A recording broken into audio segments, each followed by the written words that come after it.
Sudah menjadi korban jambret oleh wong tidak dikenal. Hairul, salah satu warga yang balik di Dusun Duo, Kecamatan Pampangan, Kabupaten Ogan Komering Ilir, maju datangi Polrestabes Palembang, bikin laporan polisi.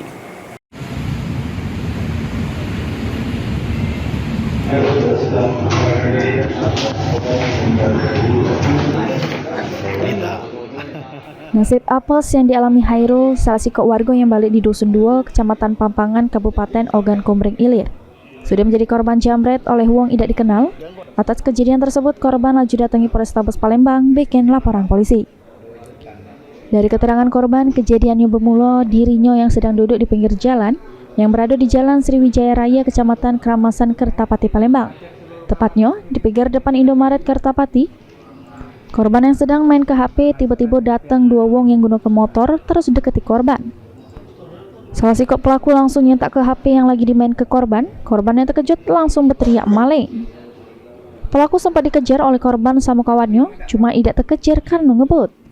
Korban jelaskan kalau ciri-ciri kedua pelaku lanang agak muda, dengan gunakan motor Yamaha NMAX warna abang. Atas kejadian tersebut, korban kehilangan HP merek Vivo Y28 dengan total kerugian diperkirakan 2 juta rupiah.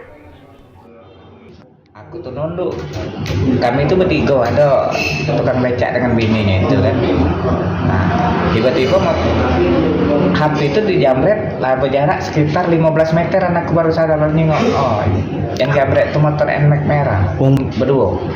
Itu HP itu posisi kita pegang. HP aku pegang mak ini posisi. Oh, baru tahu kita itu dijambret gitu ya? Iya. Kita tidak teriak Pak, ngejar atau gimana Pak? Aku kejar juga, karena dia motornya cepat.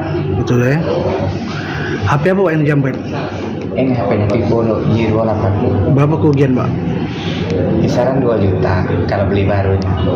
Itu dijambret di pinggir jalan berarti? Iya, di pinggir jalan. Arah mana itu Pak?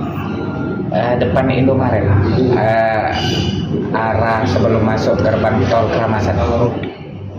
Ini laporan korban sudah diterima pihak kepolisian, terus bakal ditindaklanjut oleh petugas Satreskrim Polrestabes Palembang.